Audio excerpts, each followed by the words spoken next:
ہمارے ہاں بنیادی عقائد میں ایک عقیدہ توحید کا ہے، اور دوسرا عقیدہ رسالت کا ہے، اور تیسرا عقیدہ قیامت کا ہے۔ یہ تین ہمارے عقائد بنیادی عقائد ہیں، عقیدہ توحید، عقیدہ رسالت اور عقیدہ قیامت۔ ان تینوں کے لیے قرآن کریم کے الفاظ پہ غور فرمائیں۔ جب قرآن نے آغاز کیا تو الحمدللہ رب العالمین فرمایا، اور اسی سورۃ الفاتحہ میں عقیدہ قیامت کا ذکر کرتے ہوئے اللہ نے مالک یوم الدین فرمایا۔ حضور اکرم صلی اللہ علیہ وسلم کی رسالت کے حوالے سے اگرچہ اس سورۃ الفاتحہ میں صراط الذین انعمت علیہم میں عقیدہ رسالت موجود ہے، لیکن میں نے آیت وما ارسلناک الا رحمۃ للعالمین تلاوت کیوں کی ہے؟ اس لیے کہ ہم دو باتیں سمجھیں۔ ہم نے جس کو خدا مانا وہ رب العالمین ہے، اور جنہیں پیغمبر مانا وہ رحمت للعالمین ہے۔ ہمارے خدا رب العالمین ہے، ہمارے پیغمبر جن کا ہم نے کلمہ پڑھا وہ رحمت للعالمین ہے۔ ان دونوں کا آپس میں جوڑ کیا ہے کہ خدا رب العالمین اور پیغمبر رحمت للعالمین۔ اس حوالے سے میں تین عالم اگر ذکر کروں تو مناسب ہوگا۔ ایک عالم وہ ہے جو ہمارے دنیا میں آنے سے پہلے کا ہے، اس کا نام عالم ارواح ہے، اور ایک عالم وہ ہے جو ہمیں نظر آ رہا ہے، اس کا نام عالم دنیا ہے، اور ایک عالم وہ ہے جو ہمیں نظر نہیں آنا، اس کا ایک حصہ موت سے لے کے حشر تک ہے، اور ایک حشر کے بعد سے لے کے جنت اور جہنم کے داخلے تک ہے۔ ہم اس عالم کو عالم حشر کہتے ہیں، جس کا ایک حصہ عالم برزخ ہے اور ایک حصہ قیامت کا عالم حشر ہے۔ اگر آپ ان تینوں پہ غور کریں تو آپ کو تینوں میں مناسبت بڑی عجیب لگے گی کہ ہمارے پیغمبر اور ہمارے خدا، اگر آپ دونوں کا تذکرہ عالم ارواح میں دیکھیں تو ہمیں یوں ملتا ہے کہ جب اللہ نے سوال کیا تمام ارواح سے، حضرت آدم کے جسد عطر سے خدا نے قیامت تک آنے والی حضرت آدم علیہ السلام کی اولاد کو نکال لیا۔ وَإِذْ أَخَذَ رَبُّكَ قرآن کریم میں موجود ہے، اور پھر اللہ نے تمام ارواح کو ایک جگہ جمع کر کے سوال کیا الستُ بربکم۔ اللہ نے یہ نہیں پوچھا الستُ بإلہکم، کیا میں تمہارا الہ نہیں ہوں، بلکہ پوچھا الستُ بربکم، کیا میں تمہارا رب نہیں ہوں؟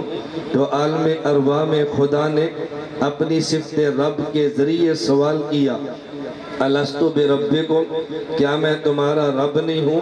حضرت حکیم الاسلام قاری محمد طیب نور اللہ مرقدہ نے لکھا ہے کہ اس عالم میں جب اللہ نے فرمایا الستُ بربکم، حضرت آدم سے لے کے حضرت عیسیٰ علیہ السلام تک سارے انبیاء کی ارواح خاموش ہیں اور کسی نے بھی جواب نہیں دیا۔ انبیاء کے بعد صحابہ کرام کی بھی مبارک ارواح خاموش ہیں، کسی نے جواب نہیں دیا۔ صحابہ کرام کے بعد اولیاء امت کی ارواح یہ بھی خاموش ہیں اور کسی نے جواب نہیں دیا۔ سب سے پہلے جواب کس نے دیا ہے؟ عالم ارواح میں سب سے پہلے الستُ بربکم سوال کا جواب حضرت رسول اکرم صلی اللہ علیہ وسلم کی روح مبارک نے دیا ہے بلا، اے اللہ کیوں نہیں، آپ ہمارے رب ہیں۔ جب اللہ کے نبی نے بلا فرمایا، ان کے بعد حضرت آدم نے، تمام انبیاء نے، تمام صحابہ کرام نے اور تمام اولیاء نے اور قیامت تک آنے والے تمام انسانوں نے بلا کہا ہے۔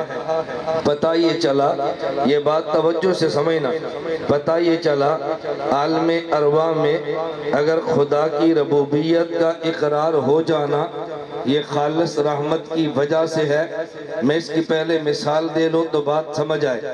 اگر ایک آدمی کا بیٹا حافظ قرآن بنتا ہے تو باپ یہ کہتا ہے کہ ہم اس قابل نہیں تھے، بس یہ اللہ کی رحمت خدا کا کرم ہے، ہمارا بیٹا حافظ قرآن بنا ہے۔ اگر کوئی بندہ حج کر کے آئے تو وہ کہتا ہے میں اس قابل نہیں تھا، یہ تو خاص اللہ کی رحمت ہے، خدا نے مجھے حج کروا دیا ہے۔ توجہ سے بات سمجھنا، اگر کسی کے گھر میں اولاد آ جائے تو لوگ کہتے ہیں اللہ کی رحمت کہ خدا نے اولاد دی ہے۔ پتہ یہ چلا کہ جب بھی آدمی کو نعمت ملتی ہے تو بندہ یہ سمجھتا ہے مستحق میں نہیں تھا، خدا نے کرم کیا، خدا کی رحمت کی برکت سے مجھے یہ نعمت ملی ہے۔ تو پھر مجھے یہ بات سمجھائیں کہ جن ارواح نے عالم ارواح میں بلا کہہ کے ربوبیت خدا کا اقرار کیا ہے، انہی ارواح نے دنیا میں خدا کا کلمہ پڑھ کے اسلام قبول کیا ہے۔ تو عالم ارواح میں بلا کہہ کے خدا کی ربوبیت کا اقرار کرنا یہ ہماری محنت کی وجہ سے نہیں ہے، یہ خالص خدا کا کرم ہے اور خالص خدا کی رحمت ہے۔ تو جب بیٹا حافظ قرآن بنے، آپ کہتے ہیں رحمت خدا ہے، آپ کو خدا حج کی توفیق دے، آپ کہتے ہیں خدا کی رحمت سے ہوا۔ اگر خدا اولاد دے، آپ کہتے ہیں خدا کی رحمت سے ہوا۔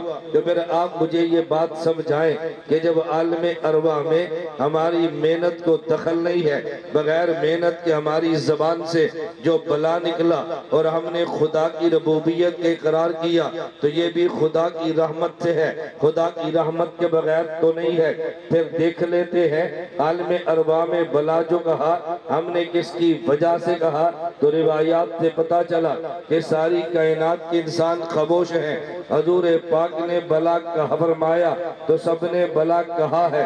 اس کا معنی یہ ہے الستو بربکم کا سوال جو خدا نے عالم ارواح میں کیا، بربکم ربوبیت خدا کا سوال یہ کیا، بتاؤ میں تم سب کا رب ہوں یا رب نہیں ہوں۔ یہ ربوبیت خدا کا جو سوال تھا اور ہم نے قرار کیا آپ ہمارے رب ہیں، تو ہم نے از خود نہیں کیا، روح مصطفیٰ بولی ہے تو ہم بولے ہیں، روح مصطفیٰ نہ بولتی ہم بول نہ سکتے۔ تو پتہ یہ چلا اگر عالم ارواح میں رب العالمین کی ربوبیت کا انسانوں نے اقرار کیا ہے تو میرے مصطفیٰ کی رحمت اقرار ہوا ہے۔ تو عالم ارواح میں اگر وہ رب العالمین ہے تو ہمارے مصطفیٰ یہ رحمت للعالمین ہے۔ عالم ارواح میں بھی وہ رب العالمین تھے، ہمارے مصطفیٰ رحمت للعالمین تھے۔ اگر خدا نے اس جہان میں ربوبیت خدا کا اقرار کروایا ہے تو پھر یہ بات بھی مان لے کہ رحمت مصطفیٰ کے صدقے اقرار ہوا ہے، وہاں وہ رب العالمین تھے، ہمارے مصطفیٰ وہاں بھی رحمت للعالمین تھے۔ اگر یہ رحمت للعالمین کی روح نہ ہوتی، ربوبیت خدا کا اقرار میں اور آپ نہ کرتے، وہاں بھی رحمت بن کے آئے ہیں کہ ہم نے ربوبیت خدا کا اعتراف کیا ہے۔ اب